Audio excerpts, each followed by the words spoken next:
loans give more returns. Get more security and more interest on your fixed deposits from Sri Lanka's largest finance company, LOLC Finance.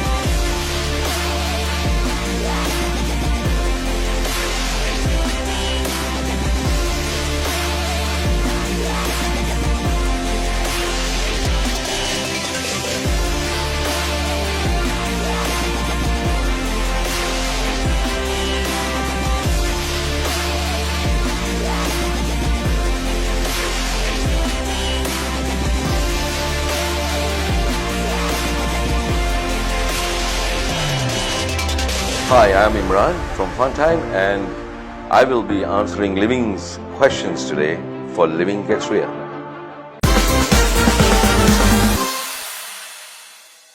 Hi Imran, welcome to Living Gets Real. It's wonderful to have you with us today. Hi Daniel, thank you. Okay, so let's dive into the first question. What led you to pursue a career in event management, and how has your journey shaped your approach as a managing director for Funtimes? I got into event management actually absolutely by accident, because my whole my scholastic life was for economics. It was aiming towards a career in banking. I was heading towards being a banker. So I did all my education overseas, came back armed with a double degree in economics and all that kind of thing. Landed here in Sri Lanka, and this is what happened to me. I applied to a bank for a position in their thing. I was accepted. And after the acceptance from the bank, I had a 3-month interim waiting period. I think I landed here in somewhere in the 90s, in October or something like that. So they wanted me to start in January. So I had an October, November, December gap to do it. And I had this friend, we were boyhood friends, and he happened to walk into my house and he said, listen, for 3 months you're going to get bored sitting around doing nothing till you go into your job. There's an advertising agency that would need some help. Would you like to go there? I said, all right, let me give my hand at it, because after university, I also did proofreading, and I was a sub-editor for a newspaper overseas. That was my little part-time between earning some money for after college. So when I came back, I was interested. I went into the advertising agency. I offered my services. They wanted to know how much I wanted. I said it's immaterial, because I was honest. I said in 3 months I have to go. And they said fine. And they took me on board. Those were the good old days of cowboy advertising. You now have access to the internet. You have access to, you do everything digitally. There was nothing called digital at that time. So it was copy-paste, it was proofreading, it was carrying huge pieces of advertisements and going up to Lake House and giving it to them to print and stuff like that. But I loved it. I did copy, I did a whole lot of stuff. And then I wrote my own TV scripts. I actually was involved in the production of the first ever ad for Luckily and Dankuro Porcelain. And it was also interesting that I kind of dived into it. So coming towards the end, when I had to leave, the people who ran the agency, they wanted to know how it was. And then we came to an agreement based on revenues and what I could do and all that. And I thought, okay, this one's for me. Let me go with this. And so I shelved banking for the moment, and I went into advertising. Advertising, the spin-off was that clients used to come and ask for events.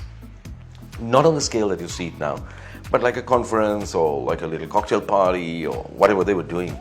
At that time, there was only one company that was putting out events, as you may call it. It was actually two very, very creative, brilliant minds that got together, and that was Ranil De Silva and Kolu, or Hemalal Ranawaka as we know him. these two minds got together and they formed a company called Celebrations. They did a lot of beauty pageants, they did a lot of fashion shows, that kind of stuff. Not in the corporate world, but more beauty, more fashion. That was where they were going. But absolutely creative stuff, and I love their work. And Celebrations was the name of their outfit. And after that, when they went into their various different fields, Celebrations, I think, discontinued automatically.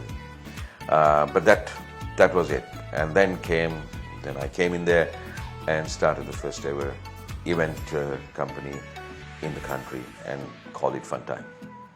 So anyway, the people who came to me wanted these things, and there were a few suppliers of, there was some lights like park ends, there was, stages and stuff like that.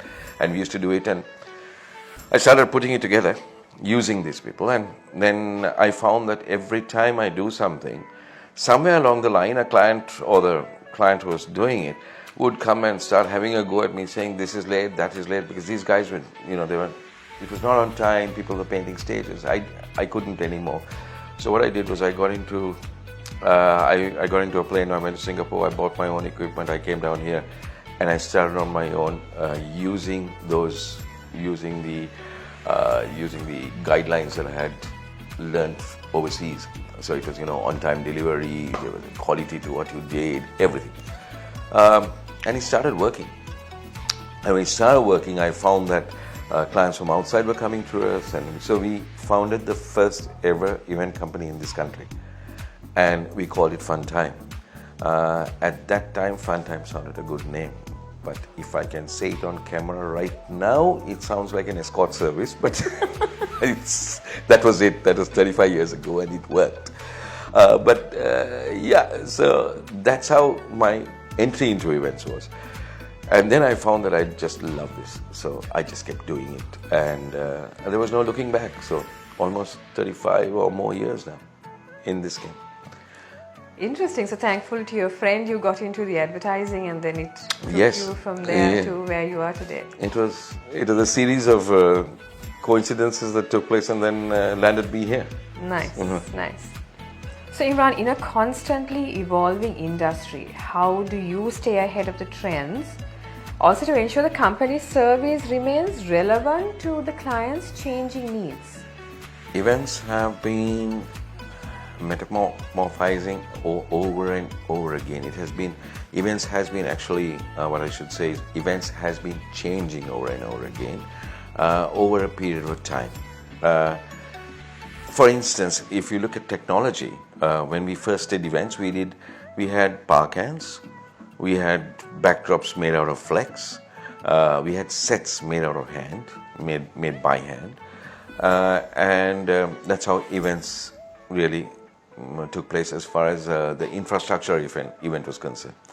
Now when you walk into an event, it's massive LED screens, it's graphics, it's computer graphics, it's a different ball game altogether.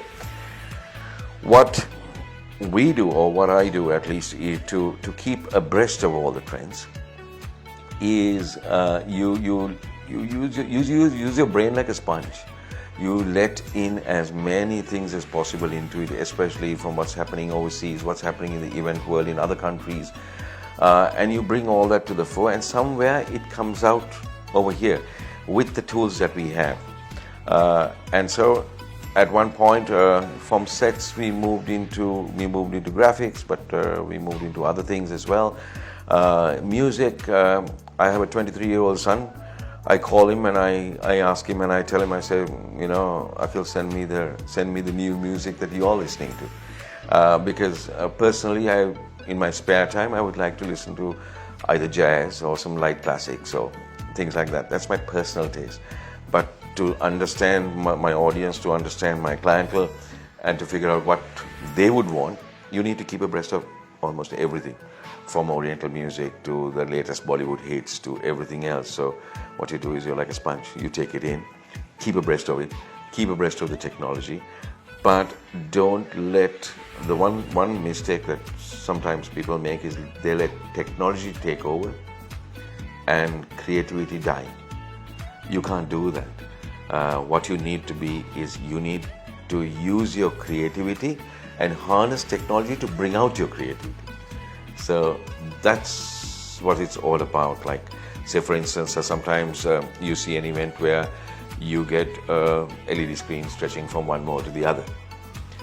You get an artist singing, but you also get a whole load of, round balls circling and, light effects on it and stuff like that, and the artist in the middle there. What you have to understand is that you're detracting from the artist, because people are now, you're disturbing somebody's mind, because when you look at the visual, it's going all over the place. The artist is in shadow there, or, you're not really concentrating on what they are doing. So you need to harness that. Sometimes I use a screen, but my backdrop is static. It just creates a mood, an ambience. You don't really have to move things and animate things to this thing. But yes, technology has made things a lot more easier in terms of putting your message across. It has made things a lot more complicated in terms of the tech that comes into it, and the fact that so many things can go wrong. So you need to be careful of how you use it. No, that's how it is. The flip side of tech. The flip side of tech. Right. Okay. So Imran, I think you've touched a bit on this in the previous question, but in your opinion, what are the key elements that contribute to the success of an event, and how do you ensure that they're consistently delivered? We spoke about tech in your previous question. I keep using this word. I've used it at many interviews. I've used it at many people who have asked me. Sometimes a company invites me to come and do a workshop for them, or address their people. This one word is an integral part of anybody who wants to do events, and it's called passion. Whatever you do, if you don't have the passion for it, I've always said, don't get into this business. So to go back to your question, how do you deliver it? How do you ensure delivery? It is a passion that you have for it. The way that you keep looking at an event, let's say you brief me on an event, being somebody from the corporate world, you might say, I'm telling you this, tomorrow can you tell me what it is? You'll never get it from me tomorrow, because it'll never come tomorrow, because what I'll do is, at least 2 or 3 days, I'll sit with it, I'll listen to music, I'll figure out what it is, I'll try and imagine what's happening. That's where your creativity comes out, and your passion for what you're doing. And once you have that passion, it actually it automatically follows that you have detail. So then you pay attention to detail. Doing events, before you step into an event venue, you need to have everything in your head. You need to have everything detailed down. You need to know times, second to second. A minute is a long time in an event. Sometimes people don't realize this.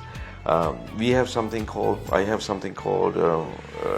dead audio, where you don't realize it, but if you're sitting at an event that we are doing, you'll always hear a slight bed of music going past.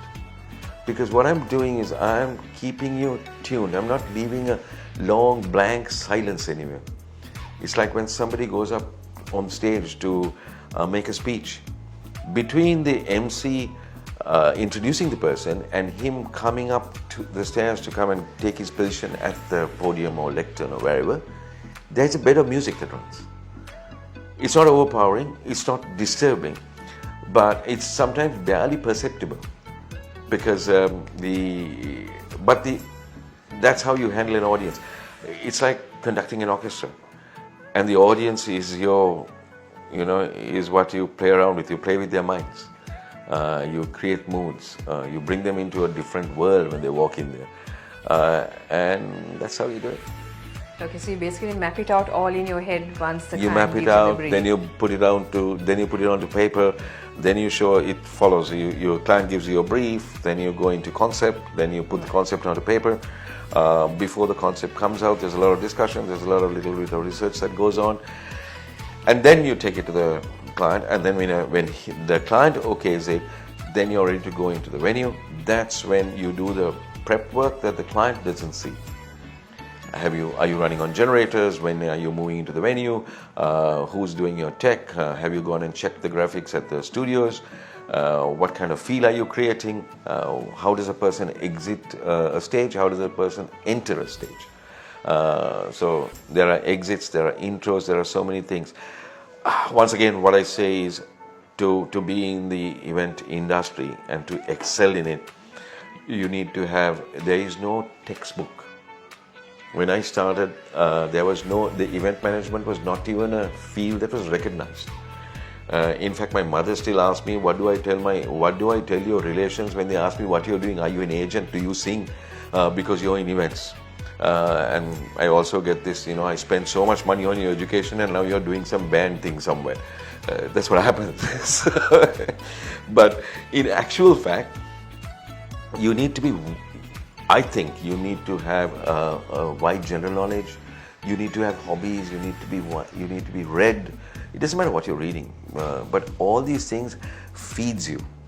And at some point, it comes out in creativity. When an artist paints a canvas, he's painting images that have come into his mind from maybe even 10 years ago.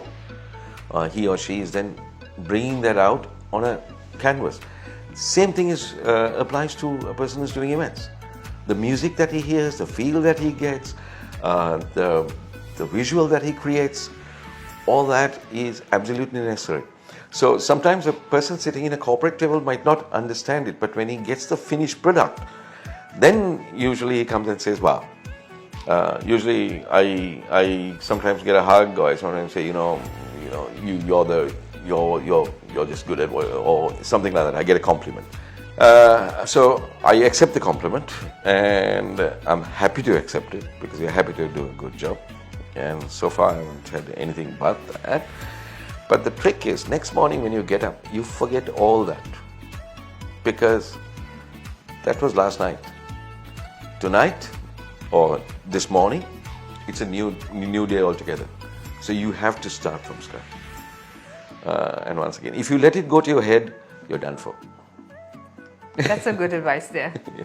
Okay. All right. So what sets your event management company apart from the others in the market? Because there's quite a lot now. And how do you communicate that unique value proposition to your potential clients? See, you put me in a bit of a spot because when you say what sets my event company apart from the others, I wouldn't want to say anything critical of somebody. So let me say what I really do. Okay, there is a difference. There's a difference between an event coordinator, an event planner, and an event producer, and of course a supplier. What a lot of people do is they make the mistake of asking a supplier to be their event producer.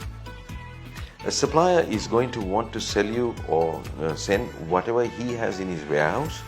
He will show you beautiful internet pictures and say, I can put these screens, I can put these lights, I can put this, and then it's next thing is 2 singing acts, 2 dancing acts, and that's your event. That's how it operates. That's not an event, certainly not. So the person it's the onus of responsibility lies on the client.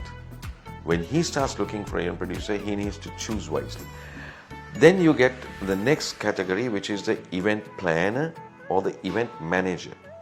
Now, the event planner or the event manager is somebody who will follow your instructions to the letter. He puts it together, like say, for instance, if you are having a corporate event with awards, so you will call the event planner in and you'll say, so many people are lighting the oil lamp, so many people, I need 5 ushers or 6 ushers. Now the client has already made the decision as to how many ushers he needs. This is going to be the number of awards, these are the categories, we are splitting it up here. So after this award category, we need a dance act. After this category, we need so-and-so singing. After this category. So the client has already done all that. So you really don't need a producer. What you need somebody to put the pieces together and do the jigsaw. And there are people who are very good at doing that. They're very, very good at doing it. In fact, one of the companies that followed straight after mine, and now run by a very lovely young man, does that. they do a lot of the stuff, and they deliver a professional job. And I have walked into many events that they do. They done a nice job. So that is event planning and event management. Then you come to the last thing on the line, which is event production. So I keep calling myself an event producer because long time ago I sold every piece of equipment that I had.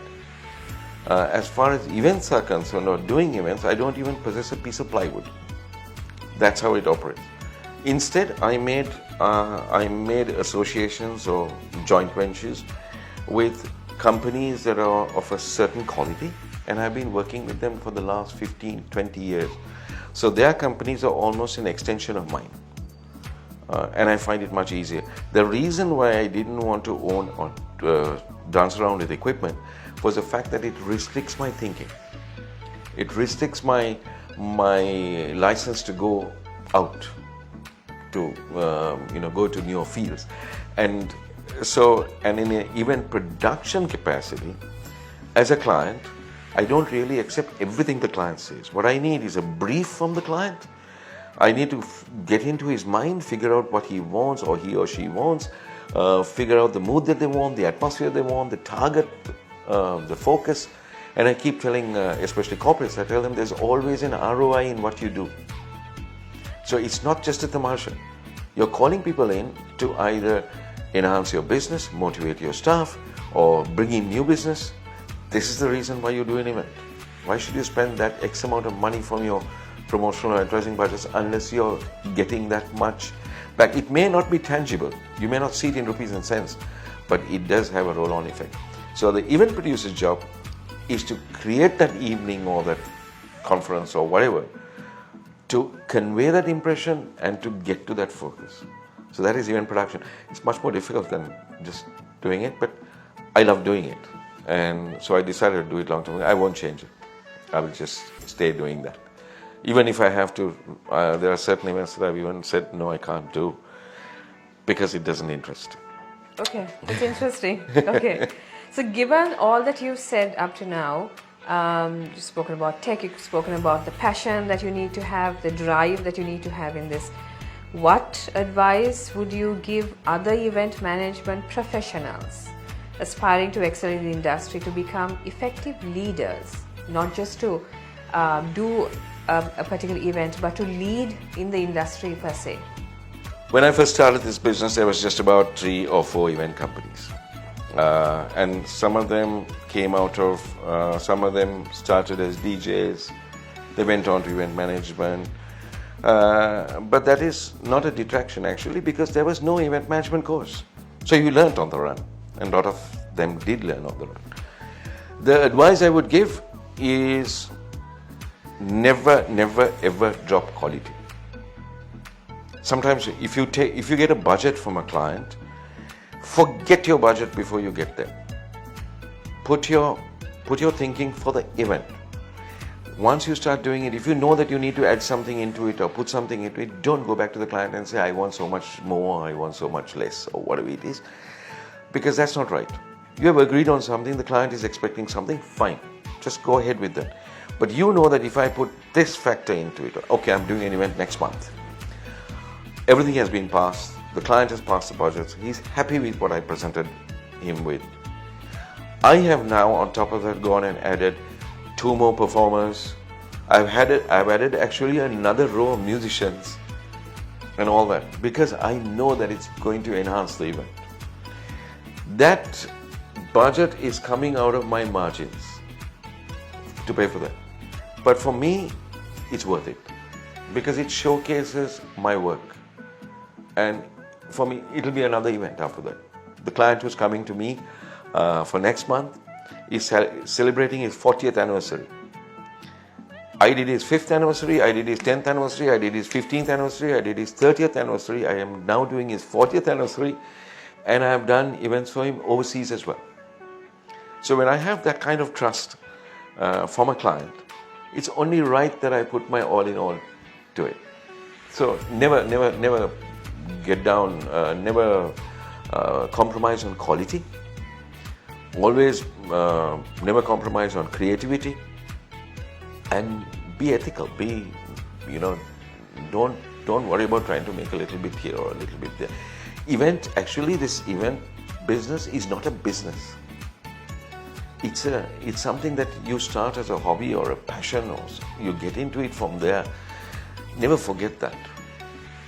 Because if you treat it as a business, then it's like buying and selling something. It gets very boring. Very boring. Okay, nice.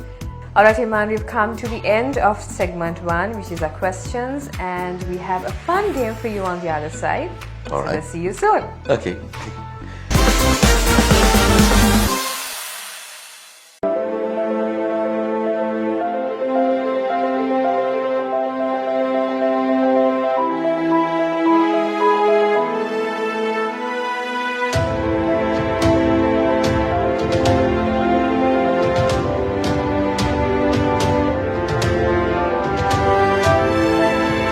To curb corruption, one must be courageous to confront and rise up against the corrupt.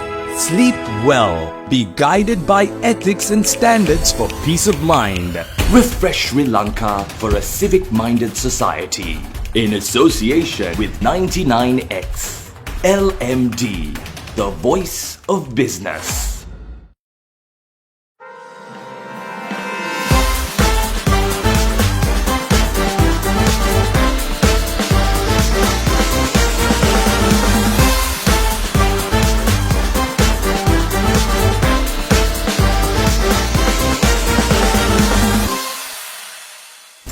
Hi Imran, so welcome back to segment 2, which is a fun little game we have for you. And what we have for you today is Would You Rather. So I'll read out a statement of would you rather this or that, and you pick one. So let's start. Would you rather be known for your authenticity or for your generosity? Tough one. I would rather be known for my generosity, but how generous I am is a different question altogether. That's a matter of opinion, I suppose. Okay, right. Would you rather be remembered after you die by one person who knew you very well, or by 1,000 people you never met? Well, I would rather be remembered by one person, but I would like to leave behind a legacy that would be remembered. Would you rather be proud of your career or business, or be proud of the relationships that you formed? I would be proud of my career because that's what I chose, and that's been my life. And along with that career path, I have built so many relationships that I really value. Okay, and you had in terms of the career, you've done events overseas as well, right? I have done, in fact, I can claim to be the only event producer that has produced my events all over the world. In our earlier chat, I was telling you, my two ones that stick out or stand out in my memory is a 6-hour non-stop show I did at Trafalgar Square. We had almost 20,000 people there, and we kicked off at 12 o'clock in the afternoon and finished at 6 o'clock in the evening, opened by the Mayor of London. That was a massive thing, and it was a huge thing to pull off, but we did it. My recent event was the Expo at Dubai, where we performed at the Al Wasl Dome. That's where Alicia Keys performed, where Coldplay performed, and I was determined to do something for Sri Lanka there. So there was pride in doing it, and there was pride for my country. So all that combined, yes, that was a chance that I got to do. But I have produced in every part of the world almost, east and west. So would you rather always be given help when needed, or be able to give help to those who need it? I would rather give help to those who need it, and I hope I wouldn't need help. But if I do need help, then I'm sure there'll be a lot of people willing to help. I have a lot of firm friendships and firm associations that I have created over the years. So would you rather be happy all the time, or ride all the waves of a human emotion? I would rather be happy all the time, and that's an emotion that I would love, but I'm afraid that's a luxury that's sometimes not afforded to us. So. Would you rather be in a vibrant social event with lots of people or at home by yourself reading a book or watching a movie, like I said before? Okay, so a vibrant social event, the events, that's what I live for. And that's what I love doing. But given the chance, if I'm asked to socially go out and be somewhere, I would rather be at home reading a book or watching a movie. Okay. Would you rather live in permanent daytime or live in permanent nighttime? I'm almost always in permanent nighttime, Given your industry. given my industry. Okay. Would you rather start a new television show when it's first out, when it first airs, or would you wait and binge the episodes? I binge the episodes. Oh, In fact, at the moment, I am rewatching Blacklist, and I can't remember anything of the earlier ones. So I'm now up to season 4. Nice. I'm on Yeah. season 7. Super. Yeah. Would you rather never have a paper cut again or never get something stuck in your teeth again? Never get something stuck in my teeth. It's very embarrassing. Okay. Would you rather eat a spoonful of wasabi or eat a spoonful of an extremely spicy hot sauce? I have eaten a spoonful of wasabi. It's gone up my nose and I've been tearing and choking on it. But yeah, I'd settle for the wasabi. I'm more familiar with it. Would you rather be stuck in a small room with 13 excited children or with one unpredictable rhinoceros? You know, I'm actually leaning towards the rhinoceros option. Because 30 excitable children, I don't know how I'm going to handle it. I have one child who's not a child anymore, he's an adult, he's 23 years old. But when he's at home, it feels like I've got 30 excitable children in my house. So, yep, the rhinoceros might be a better option. Would you rather break the world record for fastest time eating a donut or the longest time participating in a chicken dance marathon? I have 2 left feet, so I'd rather do the donut. Would you rather be an amazing painter or a brilliant mathematician? Amazing painter, I failed in maths. Would you rather be able to see 10 minutes into your own future or see 10 minutes into the future of someone else? My own future, actually. At least I know what's coming. Would you rather live in a virtual reality where all your wishes are granted or live just in a normal real world? Normal real world. Virtual reality would be boring. Would you rather know all the mysteries of the universe or know every outcome of every choice that you make? The mysteries of the universe. I would go for that actually because the mystery of the universe is never ending, it's infinite. So, Would you rather have control over fire or water? fire. Would you rather focus more on present realities or future possibilities? Actually, I keep focusing on future possibilities while managing present reality. Would you rather live without the internet or live without AC? Without the internet. Would you rather be unable to use search engines or unable to use social media? This is a new phenomenon, social media as well as search engines, but I would rather use search engines because it satisfies a little bit of my curiosity about things that I can't find out, rather than going on to social media and liking things unnecessarily or getting likes unnecessarily. You know, I found something very funny, if I'm not digressing. Of course. If I put a picture out on my FB page of something very profound,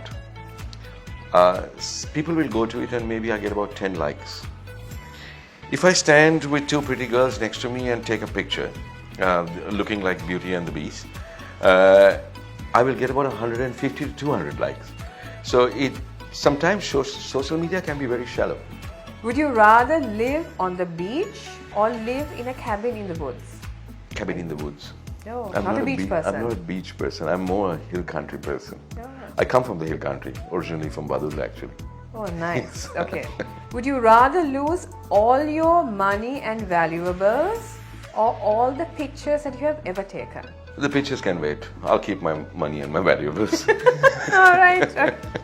So we've come to the end of the show. Thank you, Imran, for being Thank on you the very much show. for having me. Lovely, lovely having you with us and the interesting conversations we've had Thank through you. the show and not on air as well. Lovely. I hope I was not too boring. No, you weren't. Thank you for having me. All right. Thank Looking you. forward to seeing it. There you have it. These are my answers to the questions and the game. Be sure to check out Living's Instagram and Facebook pages for the latest episodes of Living Gets Real.